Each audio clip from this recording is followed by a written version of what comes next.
ஆண்டவராகிய இயேசு கிறிஸ்துவின் நாமத்தில் உங்கள் ஒவ்வொருவருக்கும் வாழ்த்துதல் கூறுகிறேன்.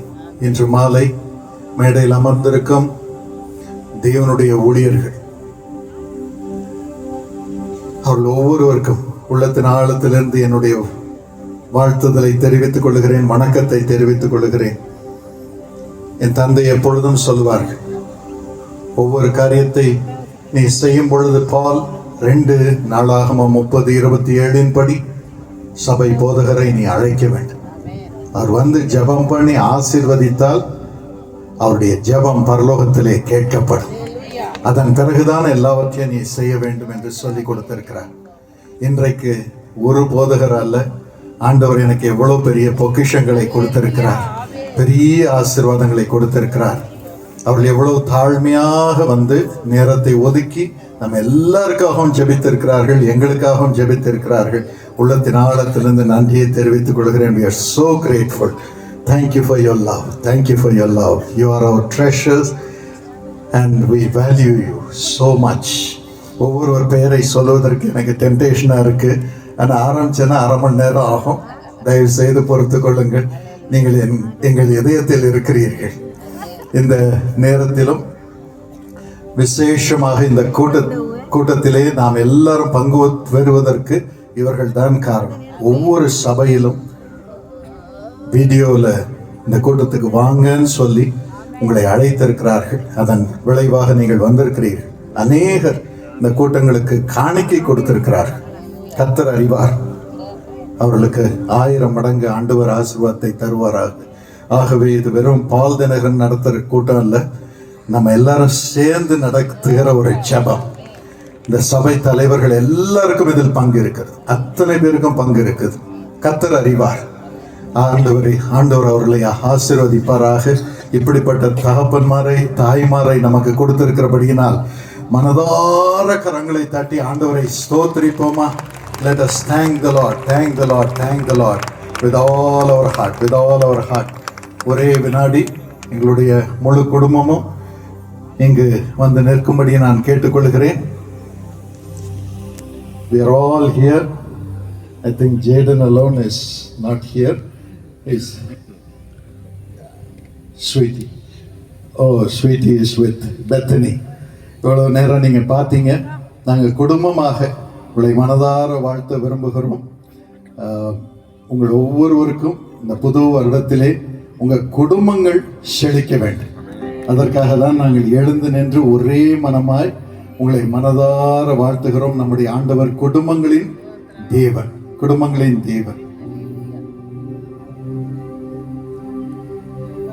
எங்க குடும்பத்தின் சார்பில் ஷேரன் ஏஞ்சல் உங்களுக்கு வாழ்த்துதல் சொல்லும்படி கேட்டுக்கொள்கிறேன். எல்லாருக்கும் ஒரு பாட்டு இருக்குது, அதனால இப்போ ஷேரன் உங்களை ஒரு வினாடி வாழ்த்தும்படி கேட்டுக்கொள்கிறேன். வீட்டுக்கு போனால் எனக்கு டோஸ் விடலாம்.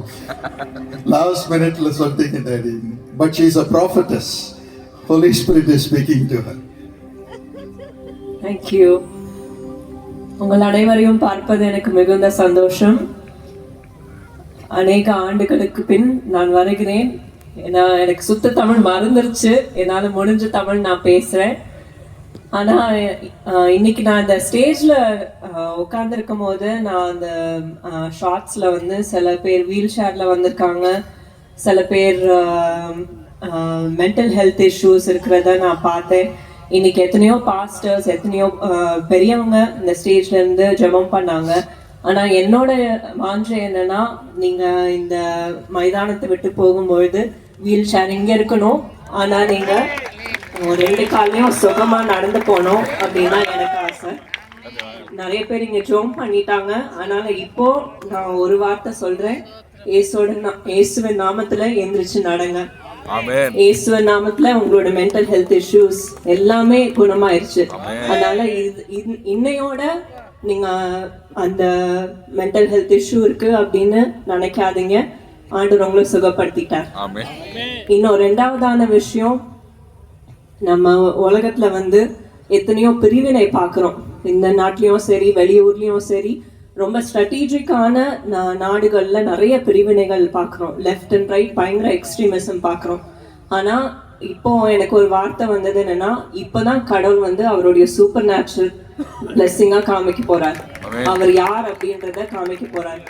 இது வரைக்கும் நான் உன்னதமா இருக்கணும், நான் சுத்தமா இருக்கணும், நான் ரைச்சஸா இருக்கணும், அப்பதான் எனக்கு ஆண்டவர் என்ன தங்க காமிப்பாரு அப்படின்னு ஒரு வார்த்தை இருந்துச்சு. ஆனா இப்போ ஆண்டவர் யாருன்னே தெரியாதவங்க எல்லாரும் ஆண்டவர் யாரு, இயேசுசாமி யாரு அப்படின்னு பார்ப்பாங்க. அந்த வல்லமை இன்னையில இருந்து அது அன்லாக் ஆயிருக்கு. ஸோ அது நீங்களும் பார்ப்பீங்க.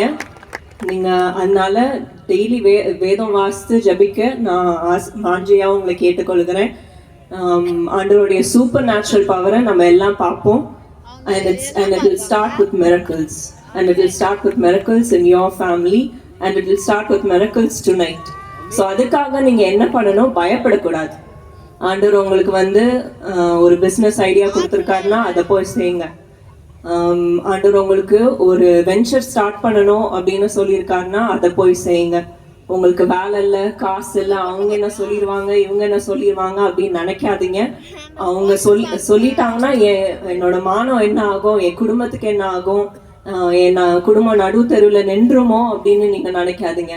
உங்களுக்கு இன்னைக்கு ஒரு ஐடியா இருக்கு, ஒரு விஷயத்த ஆண்டவர் உங்களுக்கு சொல்லியிருக்காரு, அது தைரியமா போய் செய்யுங்க. என்ன வந்தாலும் சரி, நான் சாட்சியா சொல்றேன், கடவுள் உங்களை பார்த்துக்குவார். God bless you. Praise the Lord. இன்றைக்கு அரை மணி நேரத்திலே ஆண்டவர் இந்த வருடத்திலே நமக்கு கொடுக்க போகும் ஆசீர்வாதங்களை உங்களோடு பகிர்ந்து கொள்ள விரும்புகிறேன். அதை சொல்ல சொல்ல சொல்ல நாம் ஜெபம் செய்ய போகிறோம். என்னுடைய மகள் நான் பேச இருந்த 2 காரியத்தை ஏற்கனவே பேசிவிட்டார். How beautifully the Holy Spirit is working. உங்கள் குடும்பத்திலும் உங்கள் பிள்ளைகள், குமாரரும் குமார்த்திகளும் தீர்க்க தரிசனம் உரைப்பார்கள். உங்க வாலிபர்கள் தரிசனங்களை காண்பார்கள். பிள்ளைகளை குறித்து மிகுந்த கவலையோடு வந்திருக்கிறீர்களா? உங்க பிள்ளைகளும் தீர்க்க தரிசனம் உரைப்பார்கள். தீர்க்க தரிசனம் என்பது என்ன? இயேசுவை குறித்த சாட்சி. இயேசுவை குறித்த சாட்சி. உங்க பிள்ளைங்க இயேசுவை குறித்த சாட்சியோடு வாழ்வார்கள். இயேசுவை குறித்த சாட்சியோடு பேசுவார்கள். இயேசுவை குறித்த சாட்சியோடு ஒவ்வொரு காரியத்தையும் செய்வார்கள். தேசத்திலே உயர்ந்த ஸ்தானங்களுக்கு ஏறி வருவார்கள். அதை இப்பொழுது நாம் கேட்டோம். உங்களுக்கும் அந்த பாக்கியத்தை தருவார். உங்களுக்கும் தருவார். உங்களை இன்னும் பெரிய ஸ்தானங்களுக்கு ஆண்டவர் அழைத்து செல்வார்.